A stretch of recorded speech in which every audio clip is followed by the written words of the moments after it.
SER Podcast. Hola, somos Ángeles Oliva y Toña Medina. Juntas hacemos Por el Principio. En este episodio, Roberto Berino recuerda cómo le hacían los zapatos a mano, los veranos jugando en las viñas de sus abuelos y cómo le marcó el personaje de Viriato.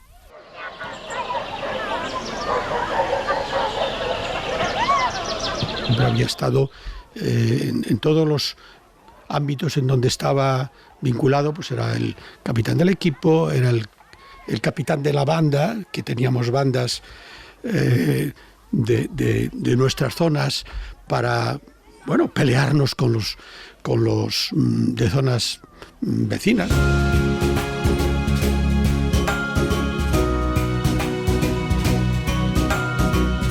Ese niño que apuntaba maneras de líder es Roberto Berino, un diseñador con 40 años de trayectoria que decidió instalar su fábrica en su pueblo, Verín, en Orense, y cambiar su apellido para llevar el de su pueblo por el mundo. Roberto Berino creció en una familia de 7 hermanos.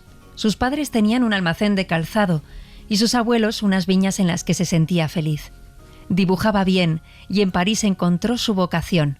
Es una historia que merece ser contada empezando por el principio. Por el principio. Por el principio. Por el principio.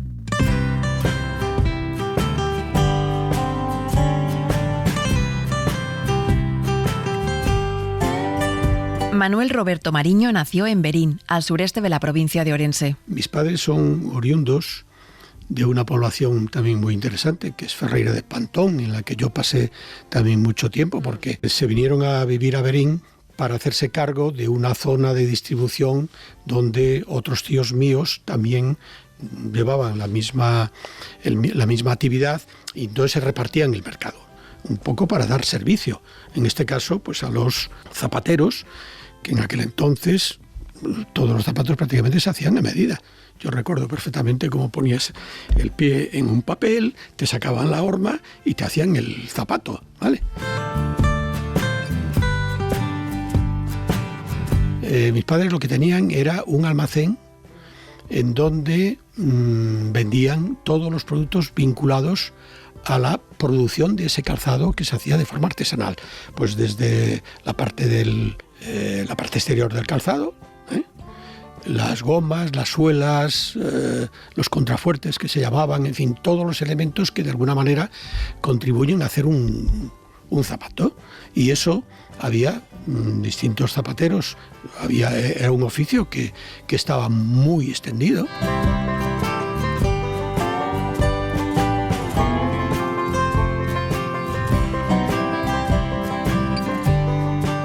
Hasta el siglo XIX, la fabricación de calzado era una artesanía tradicional, pero a finales de siglo el proceso se había mecanizado casi por completo y la producción se realizaba en grandes fábricas. Aún así, entrado el siglo XX, era común en muchos lugares en España seguir haciendo los zapatos a mano, para cada persona. El zapatero medía los pies y recortaba los cueros superiores según el tamaño, los ajustaba y los cosía. Después ensamblaba la suela, que tenía unas suelas internas de cuero suave y otras externas de textura más firme, y unos elevadores para los talones. Luego, con la horma de madera se formaba el zapato, se aseguraba la parte superior de cuero a la suela con tachuelas y se martillaba. Después había que raspar, alisar, ennegrecer y pulir. Los primeros pasos hacia la mecanización del calzado los dio un ingeniero durante las guerras napoleónicas, que desarrolló maquinaria para la producción masiva de botas para los soldados del ejército británico. Al acabar la guerra, la mano de obra se volvió muy barata. El sistema dejó de ser rentable y se volvió a la fabricación manual. Con el invento de la máquina de coser, en 1846, se impulsó de nuevo la mecanización, que fue perfeccionándose hasta ser casi completa a finales del siglo XIX.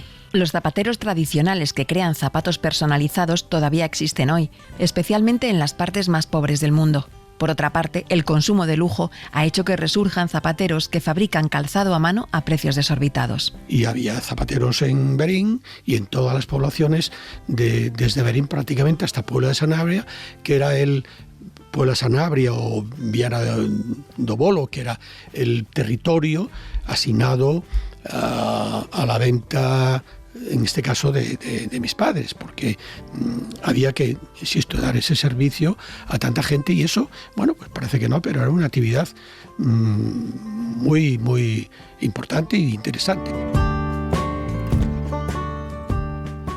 Buenas tardes, Agustín. Buenas tardes, Emma. ¿Qué mayor está ya el chico? ¿Este es Miguel? Roberto. Sí, es verdad, que me lío con tantos chavales. ¿Qué tal va todo en casa? Bien, con mucha tarea. En esta época tenemos muchos pedidos, ya lo sabe usted. No damos abasto. ¿No les faltan ayudantes en casa? Eso sí, tenemos a todos los chiquillos ayudando. Y aún así, ayer me acosté a las tantas. Aquí estamos igual. Se nota que llega el frío. Pues a eso venimos, a hacerle unas botas nuevas a Roberto, que ya no le valen las del hermano. Pues en un momento lo hacemos. A ver, chaval, quítate los calcetines. Anda, ven que te ayudo. Que no, mamá. Y que puedo solo. Pon un pie aquí, así. A ver, ponte recto. Estira los dedos bien. Me hace cosquillas. Ya está. Venga, ahora el otro pie, que enseguida estamos.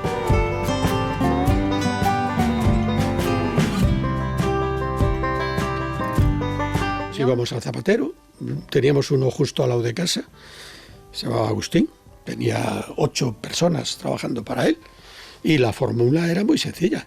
Te hacían poner el pie en un papel blanco y con un bolígrafo te sacaban, digamos, el molde de tu pie, tanto el izquierdo como el derecho.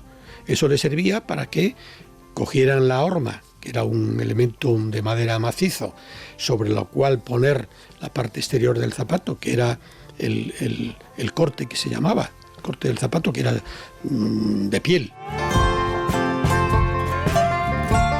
Nosotros usábamos en invierno un zapato y era el zapatón, lo que ahora sería una media bota. En verano eran unas sandalias. Entonces había un zapato para el invierno y un zapato para el verano. Y estábamos más contentos que unas Pascuas, porque en Portugal veíamos mucha gente que estaba descalza.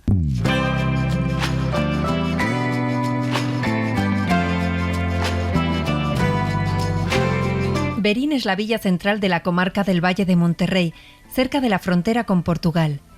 El pueblo está coronado por el Castillo de Monterrey, el más grande de Galicia. Al estar tan cerca de Portugal, al menos nos ocurría una cosa que las personas inquietas, como era mi caso, nos llenaban de preguntas, ¿no?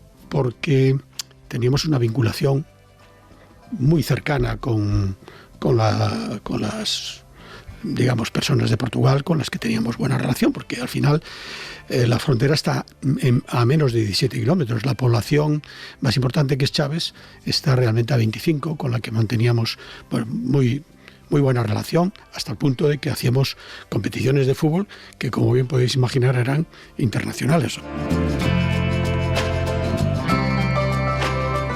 A mí me hacía mucha gracia, ¿no?, que nosotros no fuéramos orgullosos de ser gallegos y españoles, mientras que los portugueses sí lo eran. Y eso te hacía cuestionarte el por qué. ¿Por qué no somos orgullosos de lo nuestro? ¿Por qué no queremos defender el lugar de origen? ¿Por qué? Si por otro lado es súper, yo creo que es súper motivador lo que eso significa. Porque, por ejemplo, en Portugal, a los muchachos de nuestra edad les hacían ver que Portugal era el segundo país más grande de Europa. Primero era Rusia, luego eran ellos, luego estaba Francia, nosotros estábamos en cuarto lugar. Cuando nosotros veíamos a Portugal, pues un país vecino al nuestro, pero mucho más pequeño. ¿Qué pasaba? Que ellos también tenían su razón. En aquel entonces todavía tenían Angola, Mozambique, todas las posesiones que las perdieron a partir de unos años más tarde, configuraban un país de lo que se sentían súper orgullosos. Y aquello a nosotros nos hacía cuestionar por qué no tenemos las mismas doctrinas.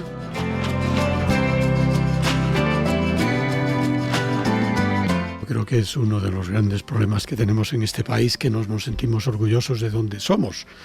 Y eso nos quita, pues, una enorme capacidad de autoestima, que a mí me parece importante.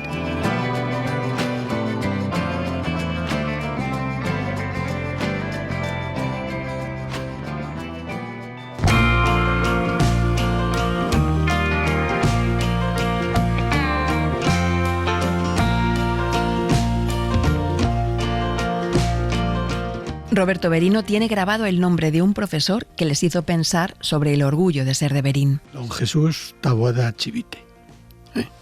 Era un profesor de historia, de filosofía, en fin, en una academia, porque nosotros lo que era la fase de estudio, primero tuvimos una primeras clases en un colegio que eran hermanas de este señor, doña Encarna y doña Maruja, donde empezamos, pues supongo que teníamos 5 o 6 años. Los recuerdos que tengo de aquellos son muy vagos, niños y niñas, pero bueno, allí aprendíamos cantando y jugando, porque realmente no había mucho más.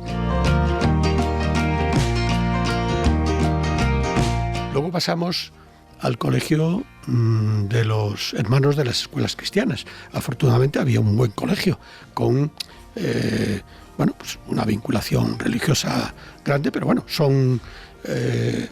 eran muy buenos profesores y a nosotros nos transmitieron pues también muchos valores que sin duda hoy nos sirven para ser un poco lo que somos.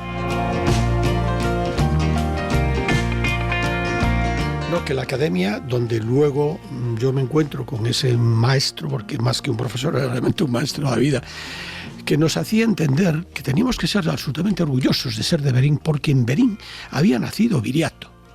Y esto él lo defendía de una manera muy sencilla.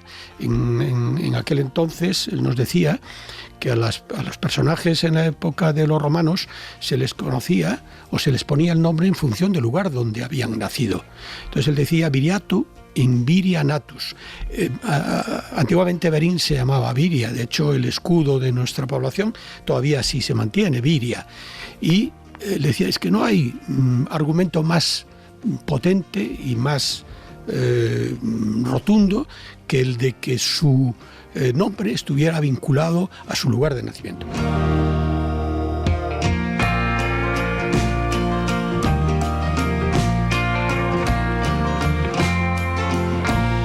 Viriato pasó de ser pastor a ser el líder de la resistencia lusitana contra Roma. A mediados del siglo II a.C. mantuvo en jaque a Roma durante 8 años hasta que fue asesinado por sus allegados. Se le ha llegado a considerar como el terror de Roma. A su alrededor se reunió un ejército heterogéneo de varios miles de hombres que le seguían ciegamente. Aparte de su prestigio como estratega, se decía que era el primero en la batalla y en soportar la extrema dureza de la vida en el monte, y justo en el reparto de premios, castigos y botines.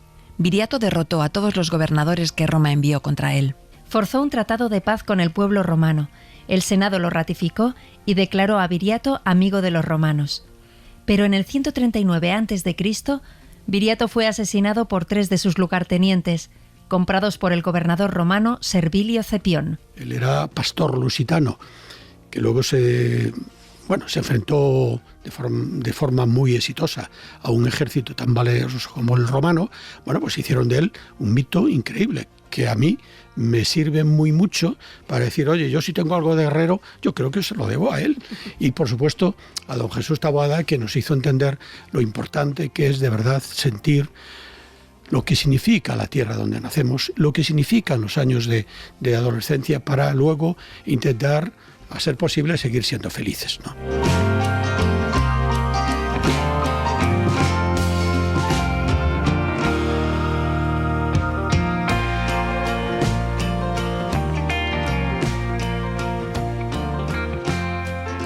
Por el principio, Roberto Berino, Cadena SER.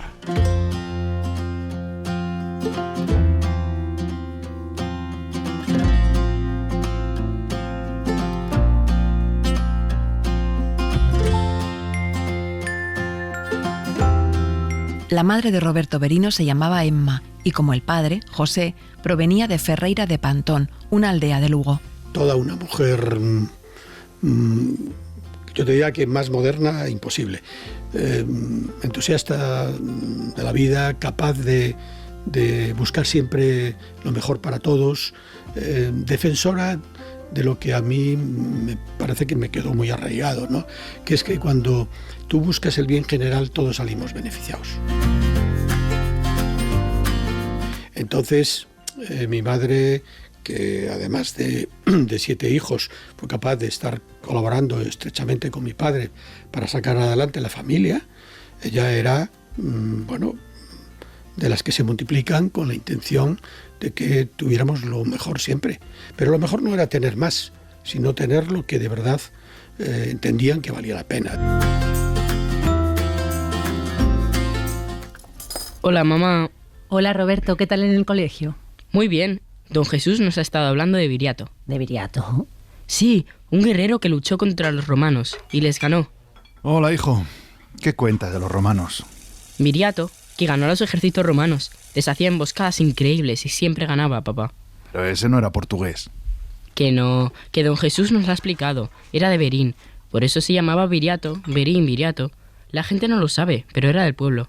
Pues mira lo que acabamos de aprender. Anda, cómete el bocadillo que hay mucho que hacer. Yo he terminado con las anilinas ya. Hay que preparar los pedidos de Pola de Sanabria. Han pedido gomas y contrafuertes como para un regimiento. Tengo que hacer deberes de historia. Bueno, cuando acabes con los pedidos, los haces. Te va a dar tiempo a todo, ya verás. Vale. Venga, come un poquito de queso y vas con tus hermanos, que enseguida acabáis.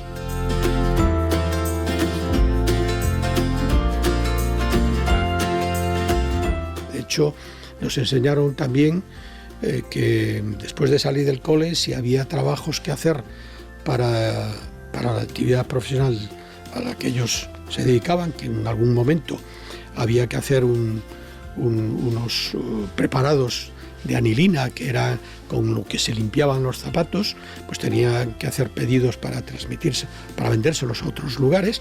Pues toda la familia se dedicaba, después del cole y antes de hacer los deberes, a trabajar en ese apartado, lo que nos inculcó, de alguna manera, un alto nivel de responsabilidad y de rigor en todo lo que significaba, pues, defender el patrimonio que nos afectaba a todos por igual, claro.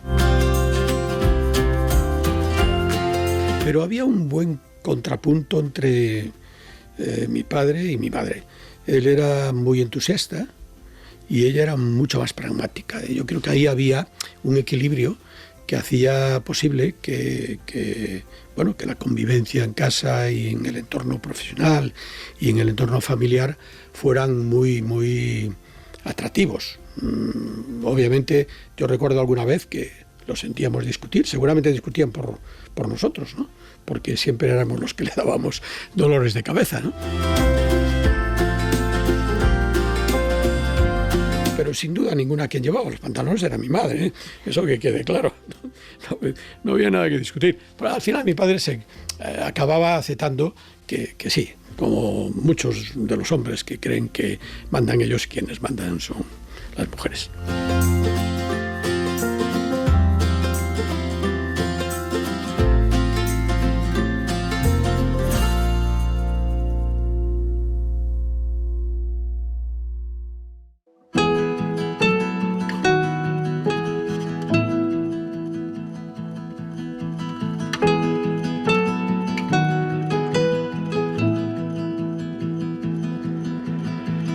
Además de su madre, a Roberto Berino le marcó muchísimo su abuela materna, Aurora. La recuerda siempre de negro, muy coqueta y joven de espíritu. Sin duda, he tenido la suerte de contar con mujeres en mi vida que han sido tan motivadoras que yo no puedo hacer más que alabanzas de lo que significaron. En el caso de mi abuela, porque siendo una mujer ya mucho más mayor, seguía teniendo una visión muy joven en su manera de entender la vida y de defender los procesos. Y de hecho a mí me ayudó mucho porque no solamente me hacía entender lo que significaba querer las cosas en el tiempo, no era en absoluto cortoplacista, porque era defender aquello que crees y en lo que crees, tarde el tiempo que tarde en conseguirse, ¿no? Y eso, yo lo aprendí mucho de ella porque estuvo dispuesta y siempre a mi lado defendiendo aquello en lo que yo tenía interés por desarrollar.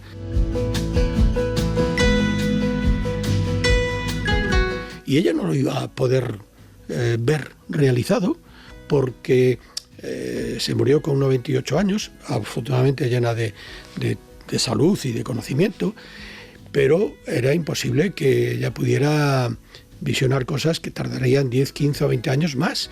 Pero ella ponía las mismas ganas y el mismo entusiasmo y la misma predisposición. Y eso para mí era una fuente inagotable de energía.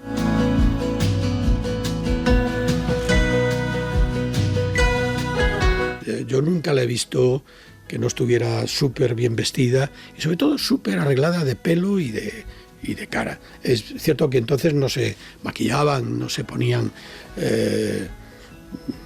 pues muchas cosas en sus caras, ¿no? Pero se cuidaba mucho del sol, porque el sol era un riesgo. Ellos consideraban que estar blancas era una ventaja, no un inconveniente. Y sobre todo, siempre la vi súper bien peinada. Y sé que era una enorme preocupación que tenía ella porque la viéramos siempre guapa, que la viéramos siempre bien. Era, sí, muy de arreglarse bien.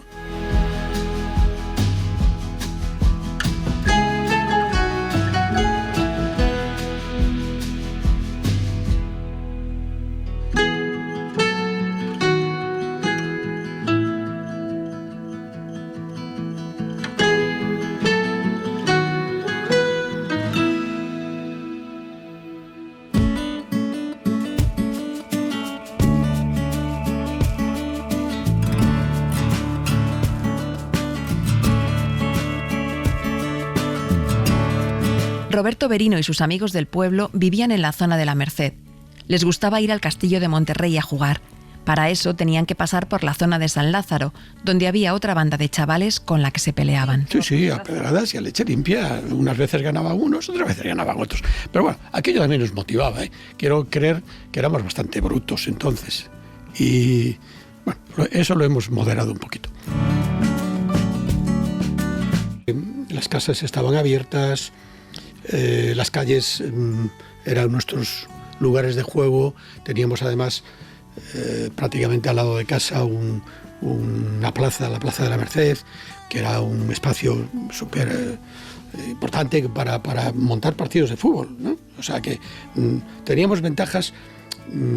Luego irnos al Castillo de Monterrey o irnos a Fontenova o a Sousas o a Cabreroa, que eran los distintos balnearios donde teníamos la ventaja de los enormes espacios dedicados a lo que serían grandes jardines, ¿no? para uso de toda la gente que iba allí a tomar las aguas.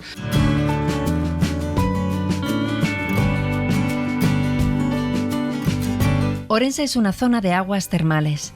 La composición granítica del suelo hace que esté lleno de fracturas por donde se filtra el agua de la lluvia hasta varios kilómetros de profundidad. Allí abajo se calienta el agua que luego, al manar a la superficie por juegos de presiones, va adquiriendo las propiedades minerales de estas rocas. El termalismo en Orense tiene más de 2000 años de historia y comienza en los manantiales de Asburgas, cuando los primeros pobladores romanos establecieron un asentamiento para aprovechar la propiedad de las aguas de los manantiales que emanaban a más de 60 grados y que siguen fluyendo en la actualidad. Porque en aquel entonces había una costumbre de veranear para ir a tomar las aguas. La gente le llamaba ir a tomar las aguas. Los personajes de la familia que no estaban del todo sanos, se iban a tomar las aguas, que en ese caso lo que hacían era, pues guardar una dieta muy severa y bebían solo agua de los manantiales de Berín, que tenían propiedades mineromedicinales. Entonces el resto de la familia iba con ellos, pero iban de acompañantes. El que necesitaba tomar las aguas era el que lo hacía y el resto se tomaba vinos.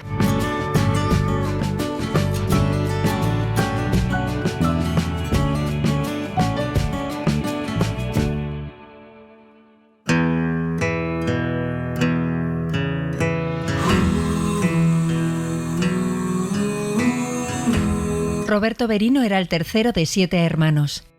Mi familia era una familia modesta, que tenía que trabajar para sacar adelante la familia, pero 4 hermanos teniendo que estudiar fuera de Berín, pagando pensión, pagando colegios, era un esfuerzo muy notorio, y aquello a mí me parecía que era una prueba de lo que nuestros padres nos querían, en el sentido de que entendían que la educación era lo mejor que nos podían ofrecer. Y aparte yo siempre le escuché eso a mi abuela, ¿no? Todo lo que todo lo que podáis aprender, hacer lo que sea por ello, porque nunca os lo podrá quitar nadie. Había una cierta diferencia. Los dos mayores como que estaban muy, muy unidos y muy cercanos. Luego había una diferencia de edad que pasaba a mí, y luego mis dos hermanos siguientes, uno es varón, que es Miguel, y luego mi hermana Marienna, que es la única mujer de todos los 7. Mi hermano Miguel no quiso estudiar. Él no tenía vocación, decía que para él que conseguir trabajando en el negocio de nuestros padres, que ya estaba contento y que no quería. Por lo tanto, era mi hermana la que sí se sumó a los 3 primeros, y éramos 4, claro. El siguiente, que era Fernando, se murió con 5 años, y luego se quedó el pequeño, que también se fue a estudiar.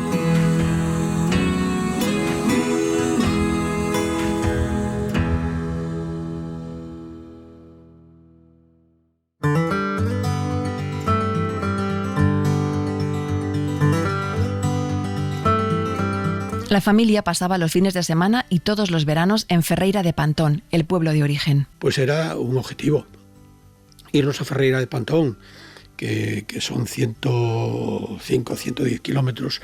Era más fácil, a pesar de que entonces las carreteras eran complicadas, llenas de curvas, llenas de baches, pero bueno, el tener la disponibilidad de coche en casa hacía que mi padre no tuviese ninguna pereza en terminar la jornada del sábado y marcharnos a pasar el fin de semana con la abuela y los tíos, y en el verano, por supuesto, estar allí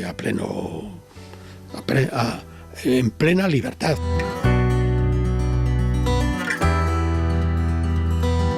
¿Qué pasaba en verano? Una vez que terminábamos el colegio, en casa de mis abuelos, que además mi madre de 4 hermanos, la mayor ella, el resto todos se quedaron solteros, pero quizá porque se quedaron para ayudar a mi madre también a cuidarnos a nosotros.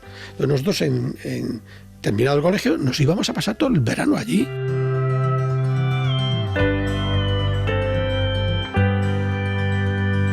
Ferreira de Pantón forma parte de ese mágico lugar que se llama la Ribeira Sacra, que tiene en estos momentos un protagonismo muy importante desde el punto de vista no solamente del vino, sino de todos los monasterios y todo lo que significó haber creado en la Edad Media allí unos lugares privilegiados.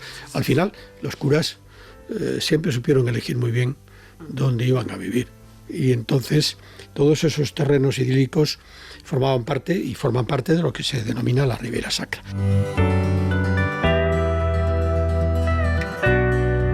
Mis abuelos, uno de sus modus vivendi estaba en la venta del vino que hacían, y que las viñas estaban pues alejadas 4 kilómetros, 5 de casa, de manera que cuando había que ir a trabajar la viña era como una excursión, porque había que ir, llevar la comida, y nosotros colaborábamos con mis tías también, porque había que llevar todo, cacharros, había que llevarlo todo.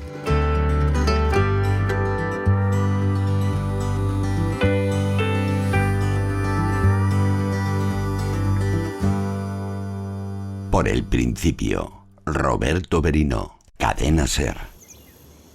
Mamá, me voy con mis hermanos, que ya se han adelantado. ¿Le has dejado la cazuela a tus tías? Sí, ya lo tienen todo. Bueno, pero no os alejéis mucho, que cuando acabemos con la faena hacemos la comida. Vamos a ir donde la otra vez, a ver si vemos otra culebra. Las culebras cuanto más lejos mejor.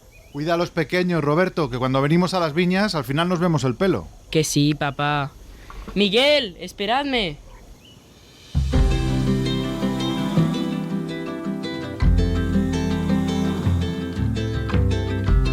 Caminaban cerca de 1 hora, y eso era una ilusión para los niños, que tenían allí un lugar idílico donde jugar, entre las casetas donde se guardaban los aperos de labranza. Las viñas les parecían una fiesta. En la época de ir a trabajar las viñas, y cuando nosotros nos coincidía estar allí, aquello significaba pues una excursión, porque había que irse de comer fuera. y comer fuera, pues ya era un atractivo, ¿no? Y mientras ellos trabajaban las viñas, pues nosotros descubríamos historias, pues íbamos a los pájaros, íbamos a ver si encontrábamos, pues no sé, lagartijas o culebras. No, parados no estábamos, ¿eh? Había un sistema de modus vivendi que consistía en todo lo que pudieras tener propio, lo tenías, la huerta, la leche, los huevos de las gallinas, se criaban los cerdos para hacer luego la matanza y muchas cosas que te sobraban las intercambiabas por otras cosas, por pescado, por otras cosas, porque en definitiva había una fórmula de convivencia vecinal muy, yo creo que muy cercana a esa búsqueda del bien general. O sea, ahí nunca nadie pasó hambre, ¿eh? En todo lo que es la Galicia rural se habrá vivido con más lujo o menos, pero hambre jamás se tuvo.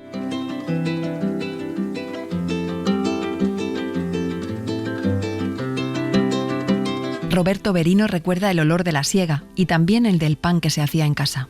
En la casa había un horno y mi abuela en épocas anteriores habían tenido un horno, pero a nivel profesional. Ellos hacían el horno para todo el pueblo.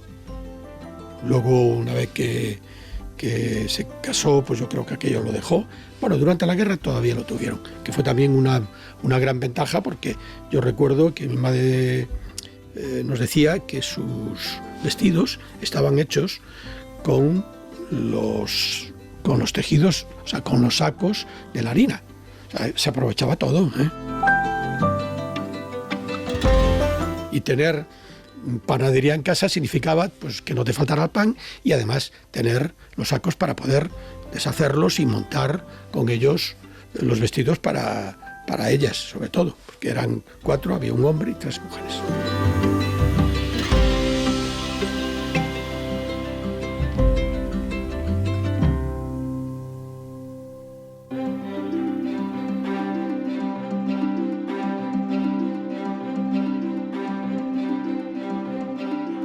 La casa era una casa enorme, había sido un antiguo pazo, teníamos, bueno, unas fincas cerradas donde había, pues, el espacio para almacenar el agua para regar. Allí aprendimos a nadar, el río prácticamente al lado. Pues aprendimos a nadar en lo que era una especie de piscina dedicada a recoger el agua de unos manantiales, que estaba fría como el demonio de fría, pero allí en esas edades te da igual, te metes al agua como sea. En el pueblo, durante los veranos, había comidas y cenas colectivas para 30 o 35 personas, en las que se abrían las latas de sardinas que sabían a gloria. Porque había mucha capacidad de empatizar y sobre todo de compartir. Compartíamos todos los momentos que pudiéramos permitirlo. Sobre todo mis tías, mi madre, las primas de mi madre, aprovechaban cualquier situación para que nos reuniéramos. Y cada reunión era una fiesta. O sea, nosotros siempre estuvimos rodeados de un contexto familiar muy, yo diría, atractivo, porque en cualquier lado teníamos pruebas de cariño indiscutibles.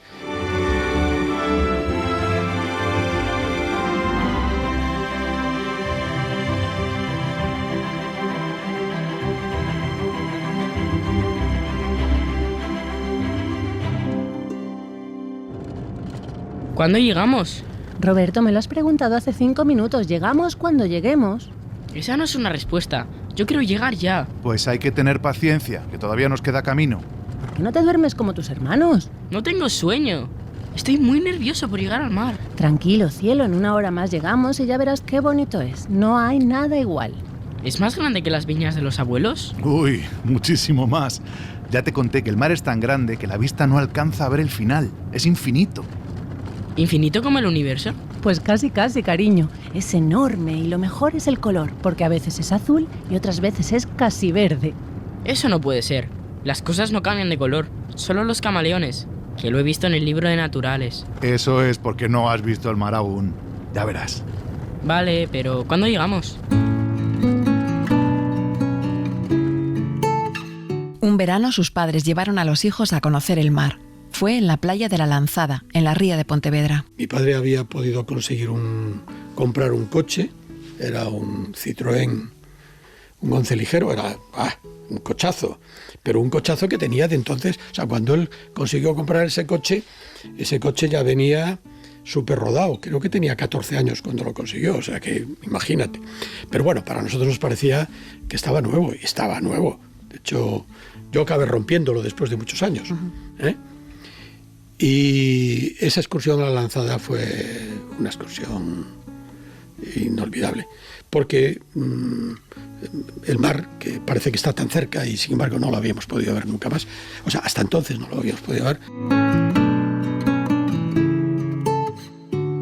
Lo del mar fue otra cosa, que en este caso, bueno, pues nos hizo ver también algo que a mí me impactó muchísimo, y el color verde del agua de la Lanzada. Yo creo que ese color, que muchas veces intento decir, bueno, ¿y este verde cómo le pondría? Al final, un amigo mío me dijo, mira, tienes que llamarlo verde flotante. ¿Por qué? Porque es un verde distinto al Mediterráneo, porque es un verde que cuando lo ves muy, muy centrado se ve casi un verde negro, pero cuando ves ese agua que se levanta y se ve verde, pues es un verde flotante. Y dije, pues te voy a pillar tu definición y lo voy a llamar verde flotante.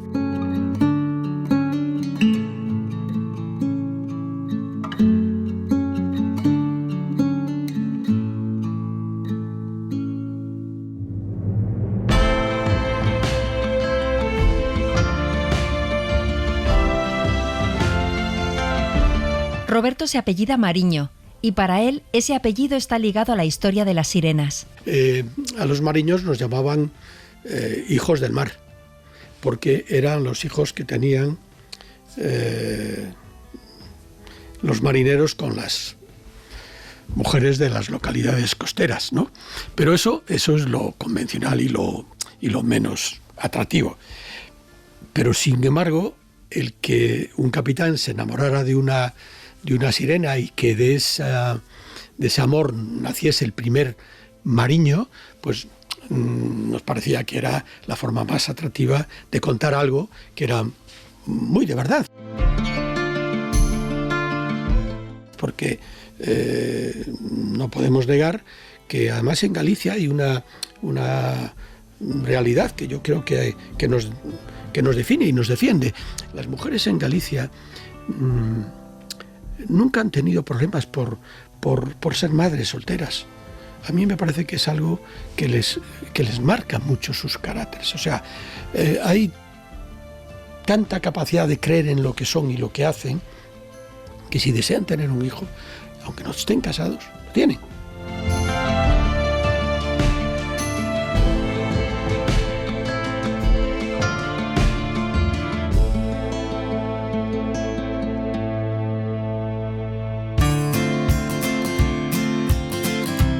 Yo fui a estudiar a Orense, en aquel entonces fui a estudiar el peritaje mercantil.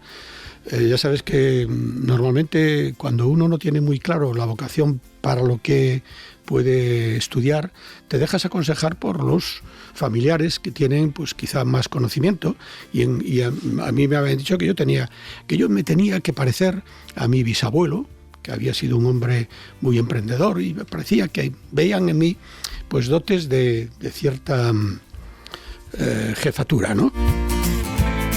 Bueno, y por eso me aconsejaron hacer peritaje mercantil. Y lo hice, claro, lo hice. Lo que pasa es que uno hace lo que le mandan y luego se inclina por lo que le acaba gustando más. Y esa es un poco la razón del porqué de mi realidad, porque yo después sí que entendía que yo necesitaba otro mundo, ¿no? Necesitaba otro ámbito, no me conformaba con lo que allí había. Y eso también tiene mucho que ver el por qué o cómo yo me cuestionaba que lo que nos ponían, lo que nos enseñaban en el colegio de los hermanos o incluso en la academia, que no correspondía con la realidad vista desde una visión más objetiva. Durante la época que estudiaba peritaje conseguí hacerme con una beca, que aunque era poco el dinero que nos daban, para mí era muy gratificante llegar a casa con el dinero de la beca y entregárselo a mis padres. Porque me parecía que era una prueba de que yo también entendía el esfuerzo que hacían, y la beca no era para que yo me la gastara, era para ayudar a mi coste familiar.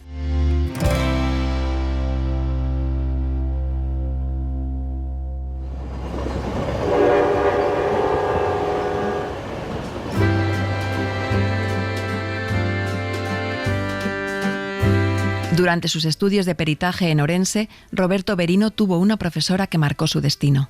Había tenido la suerte de haberme encontrado con una profesora de francés en la última fase de mi carrera, donde estaba parando en una pensión, la pensión de Doña Mina, y esta mujer pues me hablaba maravillas de París. Yo me voy a París porque ella me vende que allí es donde está lo que hay que... es donde se puede hacer lo que uno quiera. Entonces yo me voy con la intención de estudiar Bellas Artes, pero claro, en aquel entonces no había, como es ahora que hay convenios entre los colegios o las universidades para que puedas estudiar con los programas Erasmus, en fin, con becas de ir a la universidad en Francia significaba tener que pasar antes por un montón de sacrificios, entre ellos el que tuvieras que prepararte en una escuela preparatoria que tenían que darte la conformidad como que estabas en condiciones de poder optar a un curso académico universitario. Entonces tenía que buscarme la manera de que París no significara un esfuerzo más para mis padres. Entonces yo me busqué la vida y estuve buscando distintos trabajos. Hice de todo, te puedes imaginar. No tenía ninguna pereza en hacer lo que hiciera, desde ir de Les Halles a descargar camiones por las noches a lo que hiciera. Tuve la gran suerte de que un momento determinado, como en aquel entonces el prêt-à-porter se está de alguna forma poniendo en valor en Francia, había una gran demanda en las escuelas de gente que pudiese dedicarse a hacer dibujos.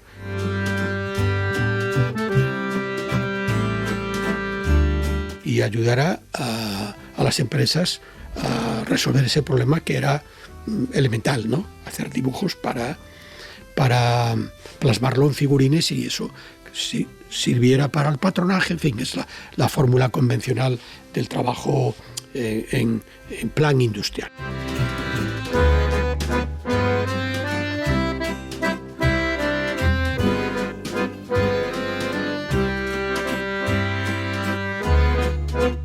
En la década de los 50 se produjo una gran revolución en la moda a nivel internacional.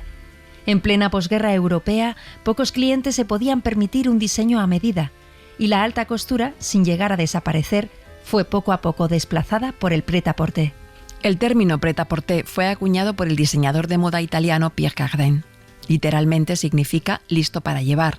Las prendas dejaban de hacerse a medida y se hacían en serie con patrones en función de la demanda. Se inició así un periodo de democratización de la moda. Las prendas se empezaron a fabricar a gran escala y la ropa de diseño y bien confeccionada alcanzó a otros estratos sociales. Para ese trabajo hacían falta dibujantes de figurines para hacer los patrones. Yo no fui muy buen estudiante, tengo que reconocerlo. Saqué los cursos adelante siempre, pero la única nota de la que puedo presumir es la matrícula de honor que tenía en dibujo. Por lo tanto, yo dije que tenía que ir por ahí. Era lo que aparte más me podía seducir. Aquello sí que me permitió no solamente que mi modus vivendi fuera suficientemente válido para defenderme en París, sino que además me hizo entender un oficio que yo desconocía absolutamente, pero que me enganchó. Me enganchó absolutamente, y hasta el punto de que yo desde entonces lo que decidí fue seguir adelante con la profesión de ser diseñador, de ser modisto, de conocer el oficio profundamente.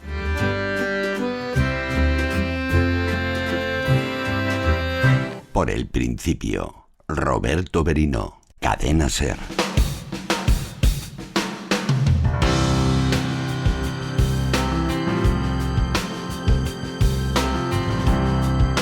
La misma empresa que le contrató como dibujante de figurines llamada Los Landsberg le ofreció desarrollar y vender en España una de sus marcas. Me ayudaron mucho los Landsberg, que así es como se llamaba esta gente, y me permitieron que una de sus marcas, que se llamaba Billy Bonnie, que era un nombre vinculado a esa película americana ¿cómo se llama? Del gángster que sonaba muy bien, y en consecuencia era el nombre que tenían para una de sus actividades que estaba vinculada al mundo femenino. Entonces, a mí me permitieron que yo me viniese con la responsabilidad de desarrollar Billy Bonnie en España, con la intención de que el mercado español, que tenía muchas limitaciones para importar, porque tenían muchos costes de importación, pudiera tener un producto de calidad, un producto diseñado en Francia y construido con buenos materiales, pero hecho con precio español. Aquello fue realmente una revolución, y a mí aquello me vino como anillo al dedo. No pudo haber sido más afortunada la experiencia. Y en consecuencia, bueno, pues yo estuve trabajando con los franceses un montón de años, hasta que llegó un momento que, la verdad, yo me sentía capacitado para ir un poco más adelante, ¿no? Ellos en su momento estaban a gusto con lo que hacían, ya les iba bien, ya les era súper rentable su actividad.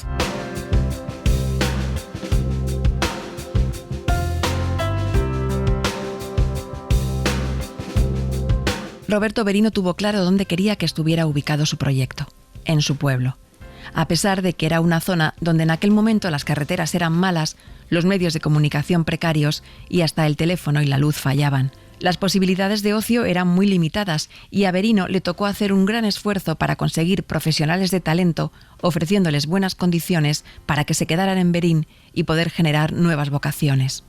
Uno de los objetivos que yo perseguía también en un momento determinado, si podía, era volver a Berín e intentar que muchas de las personas de Berín que tenían que emigrar para ganarse la vida, a ser posible que no lo hicieran. Me pudo la vena romántica, la vena de venir al pueblo a decir: yo voy a intentar que todo lo que he conocido, que todo lo que he vivido y que todo lo que puedo hacer desde París, lo puedo hacer desde Berín también. A mí me parecía que España, que estaba empezando a romper su entusiasmo vivencial, donde las mujeres sin duda habéis sido protagonistas de un cambio que a mí también me ha valido de mucho, que es decir, yo me vinculo a este fenómeno de deseo de libertad y de querer disfrutar con los sueños de vestir bien, y ahí es donde nace mi voluntad de montar mi propia marca.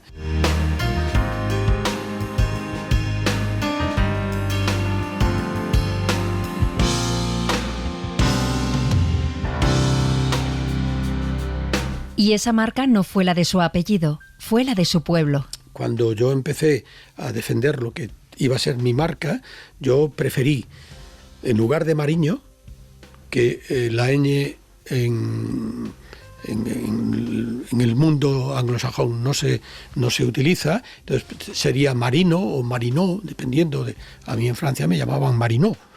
Entonces yo dije, hombre, yo quiero defender con orgullo el lugar de origen. Entonces mi mote se va a convertir en mi marca, Berino.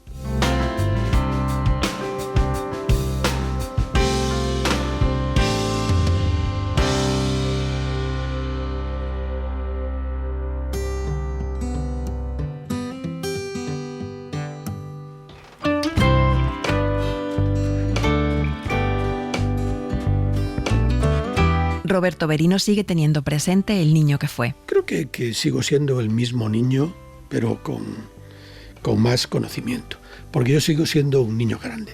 Sigo creyendo mucho en las personas, sigo defendiendo la naturaleza, sigo pensando en que todo el mundo es bueno, sigo buscando sintonizar, sigo creyendo que todo puede mejorar, sigo convencido de que el mundo sería mucho mejor si todos fuéramos, pues de alguna manera, conscientes de lo que significa trabajar para el bien general, ¿no? Y ahí es un sentido de la responsabilidad, pero que yo quizá lo tenía desde ese momento en que entendía que mis padres hacían un enorme sacrificio por mantenernos a tantos fuera de casa estudiando, y que eso era lo mínimo que le podíamos de alguna forma ofrecer, ser responsables con los estudios y al mismo tiempo si podíamos contribuir a que no costáramos, sino todo, una parte de lo que eso significaba. Yo soy una persona entusiasta, y soy un soñador que busca llegar a sus objetivos con los pies en el suelo, por supuesto, pero nunca me rindo, y ahí la vena de Viriato me sale. No me conformo tampoco. A veces la gente me dice, ¿estarás satisfecho? Y digo, no, estoy contento, pero satisfecho jamás, porque cuando digas que estás satisfecho es que ya te queda muy poco por hacer. Por lo tanto, yo no esa palabra no la acepto.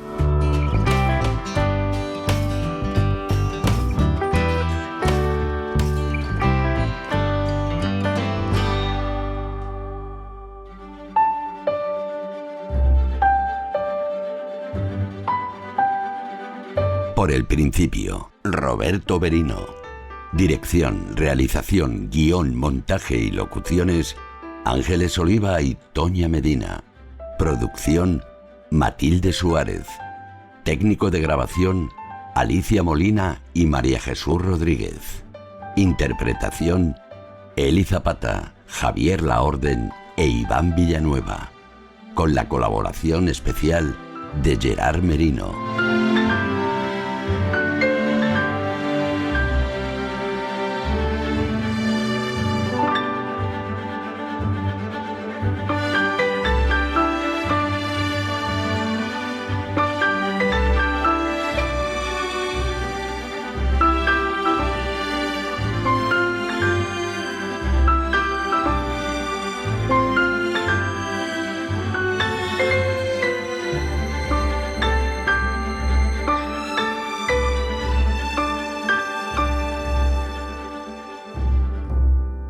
Suscríbete a Por el Principio.